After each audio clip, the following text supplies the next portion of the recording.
4 pessoas espetaculares que são o time do Cultura em Ação, que é o Eduardo Guterres, o Gil Sawada, a Luísa Lima e a Narderi Ferreira, que fizeram tudo isso acontecer. Eles fizeram muito, muito mais. Eles trabalharam muito, então eles merecem uma salva de palmas muito forte.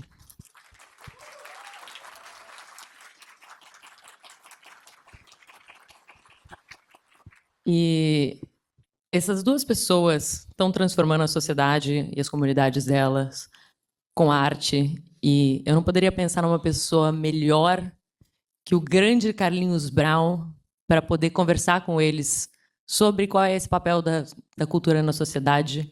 Carlinhos, que desde o começo da sua carreira, menino prodígio e que mudou a sua comunidade formando grupos de percussão e continua mudando não só a sua comunidade, mas o Brasil inteiro, e comovendo e criando uma sensação de pertencimento quando a gente ouve as músicas dele, quando a gente olha para tudo que ele é e que ele representa. Assim como essas duas estrelas que a gente tem a honra de trazer, que são a Susan e o Jonathan. Então, eu queria uma salva de palmas para essas 3 pessoas. E eles vão poder...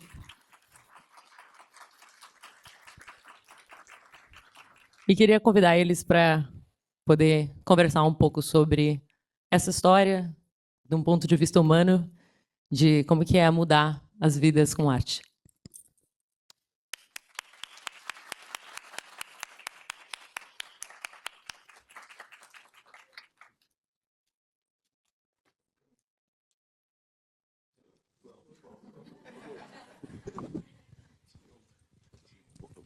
Bom dia ainda, boa tarde.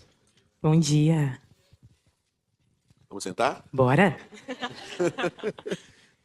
Tinha um tablet que tinha algumas perguntas para fazer, mas eu andei estudando alguma coisa. Primeiro, parabenizá-los, né, por tamanha fortuna estética.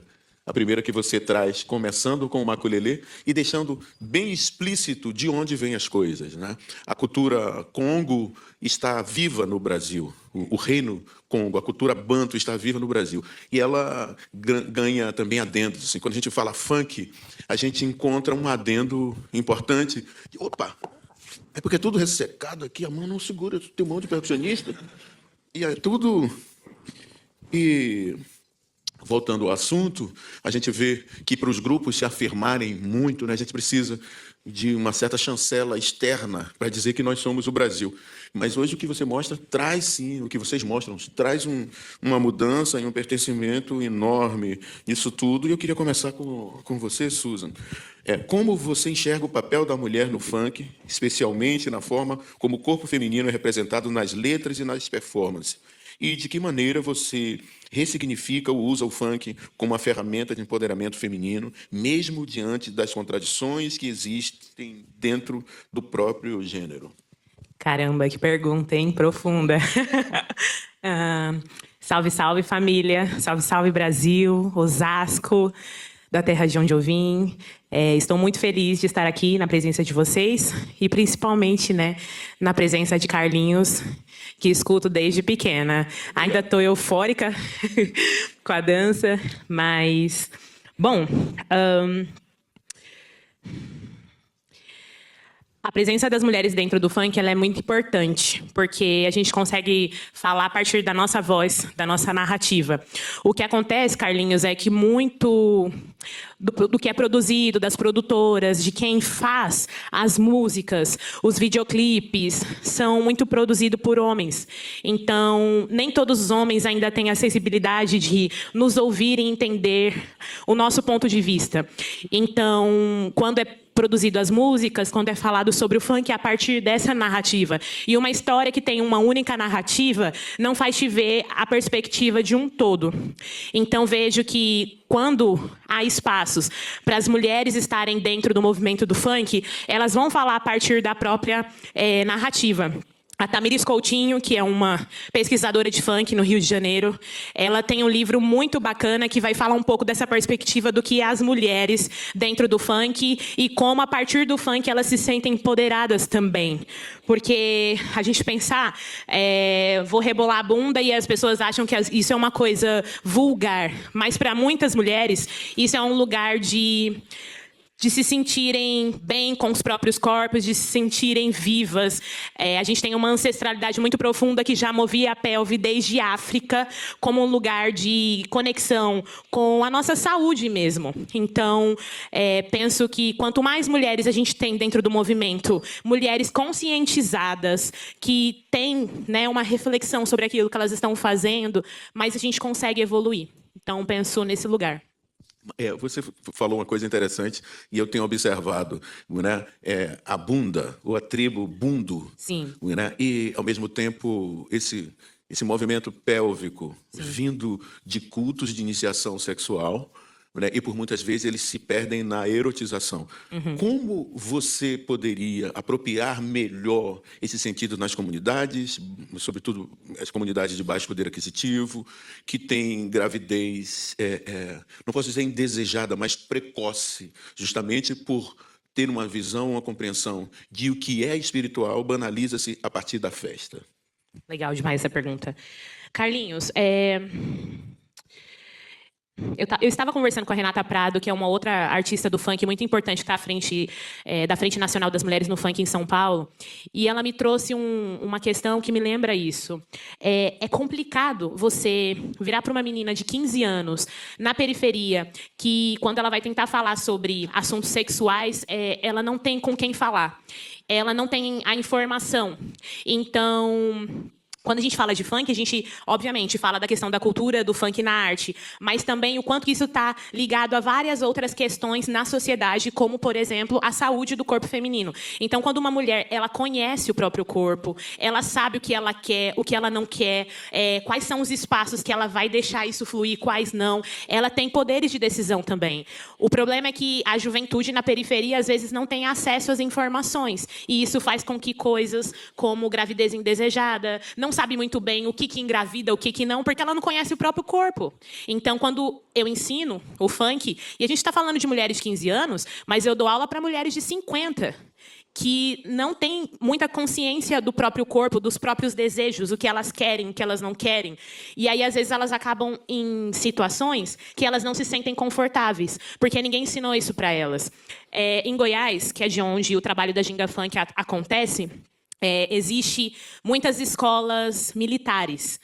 E nessas escolas militares, para vocês terem até uma noção, e eu falo porque eu escuto as jovens falando em sala de aula, quando elas estão menstruadas, elas não podem nem mesmo pedir para ir no banheiro. Então, é uma restrição com o corpo muito severa. E onde que elas podem trabalhar essa questão do corpo, entender essa questão da saúde? Eu vejo que a dança é um lugar para ter um conhecimento sobre isso e ajudar para que essas questões possam ser mais digeridas, possam, inclusive, deixá-las mais conscientizadas sobre as coisas, mais preparadas sobre as coisas. Muito bem. E aproveito para dizer que a gente está aqui nesse espaço merenda escolar, sim, mas absorvente também é importante para as escolas e ter essa compreensão de que educar-se passa por necessidades humanas. Isso faz parte da minha vivência. E eu, filho de uma mãe que me trouxe ainda ao mundo ali pelos 14 anos, tenho isso também como... 14 anos. Sim, minha mãe me trouxe dessa forma. Por isso trabalho também na comunidade, essa ideia de que, sim, a sexualidade ela precisa ser vista com respeito, ela precisa ter uma performance educacional mais apropriada, porque esse, sim, é um dos grandes bolsões de violência. Né? A gente sabe da sedução que a música tem e que os ritmos têm, mas isso é confundido em momentos de festa, nos quais as pessoas terminam transpassando limites e provocando desastres familiares em momentos nos quais não se sabe lidar. E John, incrível, John. Então, de Basquiat, Malfatti, a Lina Bobardi, a tantos grandes pintores do mundo, a ancestralidade grita. Né? E não é difícil de você. Como não é difícil em você? Como você é atingido, né, por essas expectativas e como você dirige a sua alma a ponto de você relatar e deixar claro, né, de que o Brasil tem uma formação cultural e negra forte e é uma iniciação. Porque quando a gente se pinta para iniciar algo. Isso é uma certa humildade para você que tem uma performance já definida, para você que já tem traços definidos, e você traz a pintura como um modelo que muita gente pensa que é puramente estético, mas a pintura ela está ligada a começar alguma coisa, a ter uma iniciação. né? E quanto mais isso apresenta-se, mais o desejo de aprendizado está naquela pessoa. O que sua estética busca fortalecer para as culturas, assim como você põe a camisa como manto, o coração, né? Esse funk em lata que pinta as cores, mas essa pintura que está de olho em um futuro. Qual é a sua mensagem além das telas? Bom, primeiramente, bom dia, pessoal. É uma honra enorme estar aqui, saindo diretamente da Zona Norte do Rio de Janeiro. O Carlinho colocou em algumas palavras ali questões que são extremamente importantes para mim, porque, assim como muitos jovens vindo da periferia, eu não tinha muitas referências, né, do que eu fazia. Então, eu estudei em escolas públicas. Assim que eu terminei a escola, eu descobri um caminho que eu acho que era o caminho que eu deveria ter trilhado, que eu me formei em design, mas por um momento eu me achava muito enquadrado naquela triangulação do design gráfico ali. Eu queria fazer mais, eu queria expor mais do que o que estava dentro de mim, na verdade. E aí eu comecei a explorar o meu lado que eu já fazia desde a infância e tinha deixado um pouquinho adormecido, que é o lado mais artístico, né? E a partir disso eu encontro a arte urbana, o grafite, onde eu faço apenas há 6 anos. E, bom, estou aqui. Eu acho que é extremamente importante, assim, acho que quanto para mim quanto para a Susan, assim. E eu acredito que a gente, estando aqui, ocupando essa cadeira hoje, esse lugar, estando com uma pessoa de tamanha representatividade, que é o Carlinhos, eu acho que a gente já passa a virar referência para os novos futuros, né, que são os jovens. E é isso que eu falo diante do projeto que eu toco lá no Rio de Janeiro, que se chama ZN de Coração, ZN de Zona Norte. Esse projeto nasce a partir de uma carência que eu senti de não ter espaços artísticos lá, espaços expositivos. E como eu fiz faculdade no centro do Rio, sempre que eu precisava acessar esses espaços, eu tinha que ir até o centro ou a Zona Sul, que é onde se tem o maior poder aquisitivo. E aí eu achava isso um pouco errado, por que não ter mais espaços para cá? E aí eu nem digo que é do papel, eu acho que eu tirei um sonho do coração mesmo e coloquei para fora. E criei o projeto onde a gente ressignifica espaços através da arte, a gente leva mais arte e cultura para locais que muitas vezes o poder público acaba esquecendo, ou tem menos, né? E a gente conecta novos artistas, a gente fomenta novos futuros através de workshops, a gente ensina um pouco das técnicas do grafite, das técnicas artísticas. E eu acho que nas pinturas que eu faço hoje em dia, eu sempre tento deixar alguma mensagem, porque eu costumo dizer que servem como se fossem vírgulas de respiro para as pessoas. Muitas vezes a gente está nessa correria, que é a vida. Acho que todo mundo aqui faz 1 milhão de coisas ao mesmo tempo, está sempre para lá e para cá. E o grafite, para mim, é a arte mais democrática que existe. Já estive em grandes museus, já estive em exposições, mas o grafite está na rua. Ele é aberto para todo mundo pode ver. O grafite está nas periferias, novos grandes artistas saem dessas periferias. E eu acho que quando a gente se depara com uma frase, pode melhorar o nosso dia, pode melhorar a nossa vida, pode mudar a nossa vida, assim como tem mudado a minha. E a representatividade é o que eu trago também através dos meus trabalhos, porque eu acho importante ter pessoas que se enxerguem, assim como eu não tive, eu acho que eu criei o combustível e gás para fazer o contrário, para que as pessoas possam se enxergar. Muito bem o seu papel de arte educador, ele realmente é uma referência nas comunidades e sinto que o relógio apitou e que acabou. Temos 2 minutos, então eu gostaria de aproveitar já aos 62 anos de idade e também clarificar um pouco de tudo que eu vi aqui. Tem uma coisa que eu fiquei bastante atônito e feliz, né? Tem um grande professor, uma pessoa muito bem sucedida, que vem ensinar como conseguir o primeiro bilhão, né? Isso é sensacional, mas devamos nunca esquecer que para essas conquistas nós precisamos também aprender ou reaprender sobre humanidade.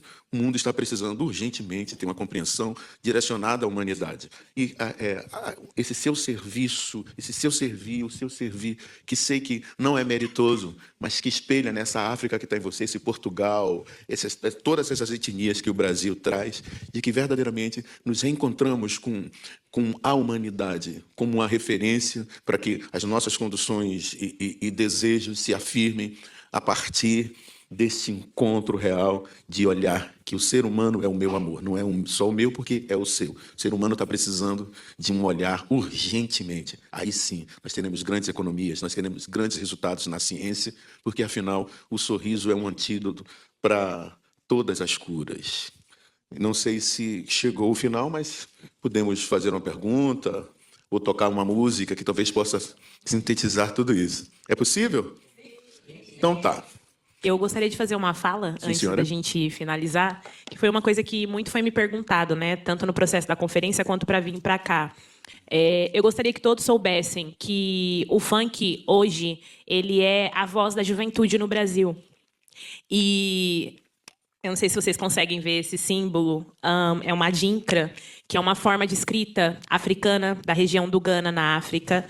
É uma sankofa, vocês já devem ter visto esse símbolo nos portões das casas de vocês. Sim. Então, para que eu possa prospectar um futuro diferente para o Brasil, eu preciso olhar para o passado e entender a nossa ancestralidade. Então, esse é o trabalho que a Ginga Funk tem feito, fazer a juventude se conectar com as histórias, porque tudo que a gente vê nos livros, nas escolas no Brasil, é que fomos escravizados e que somos seres desprovidos de riqueza, de saber, de conhecimento. E isso a juventude negra ainda não sabe muitas vezes, porque esse tipo de conhecimento não chega até eles. Então, nosso papel é usar o funk, é usar a arte, é usar o grafite como forma de pertencimento, de identidade, para que a gente possa empoderar essas crianças, essa juventude, para que o futuro do Brasil possa ser com menos preconceito, com menos racismo e fazer com que essas pessoas se sintam parte da nação. Então, essa é a mensagem que eu gostaria de deixar registrado aqui.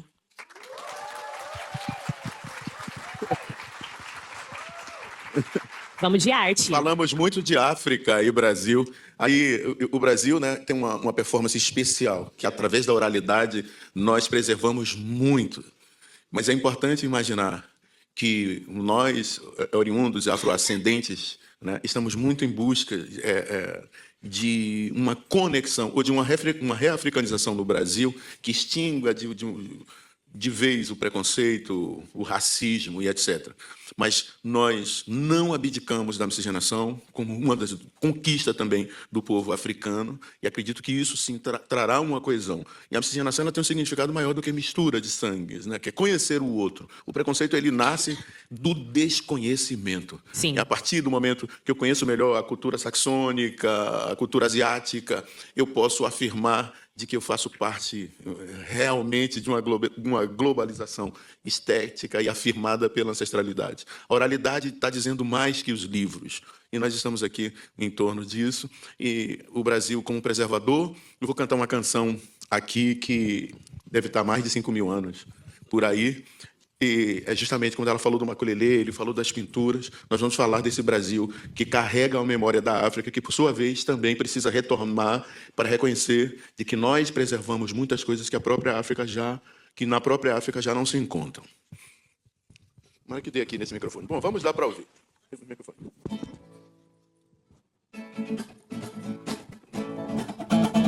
Ô, Balu, aê! Babalorixá, Babalorixá, tocou, Babalorixá,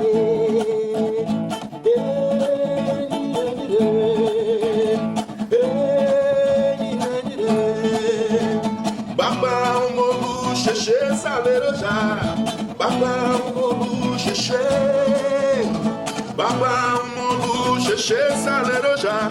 Awe nire nire o, awe nire nire o, awe nire nire o, awe nire nire o. Meu padrinho é o Baluaê, orixaê. Meu padrinho é o Baluaê, orixaê. Sing with me, please. Hey, nire, nire, please.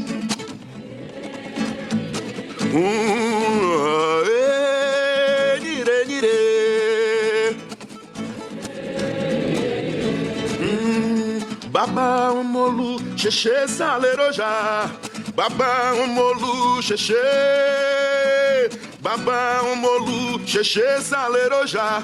Aue, nire, nire, oh. Awe nire nire o, awe nire nire o. A Totô babá, a Totô, a Jansum, a Totô mulu, babalode arolene nazodide, olorum modope olorum dide, calofé, calofé. Babá, molu, xexê, salerojá. Babão, omolu, xexê, salerojá. Aue, nire, nire, oh. Sing with me, please. Aue, nire, nire, oh. E aí? Aue, nire, nire, oh. Que a harmonia do Senhor da Terra, que essa harmonia de cura permaneça em nós enquanto nações. Nós somos a humanidade e precisamos permanecermos como seres humanos. Que a humanidade se reencontre com a educação da convivência. Muito obrigado.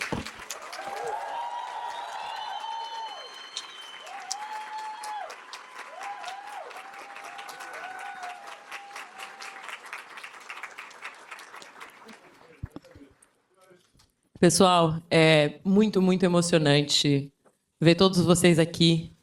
Foi muito trabalho dessa equipe incrível e foi um trabalho emocional, físico e de se virar nos 30 para fazer todos vocês estarem aqui cantando juntos e se emocionando, para poder falar da importância da educação artística, da importância do trabalho que essas 3 pessoas, essas 3 potências e muitas outras também que existem, porque o Jonathan e a Susan foram selecionados de um grupo enorme de pessoas extremamente incríveis.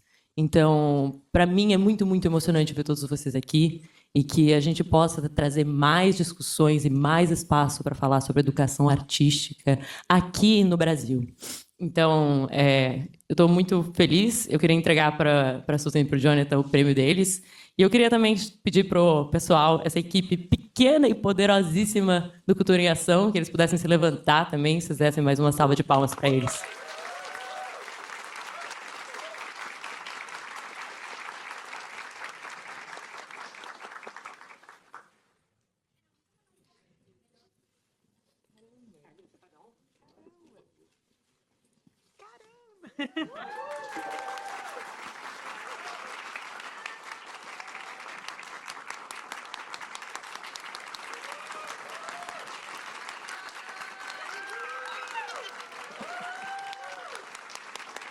Que honra.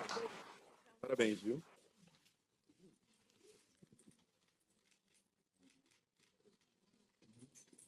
Eu queria muito que a equipe dessa aqui tirar uma foto também.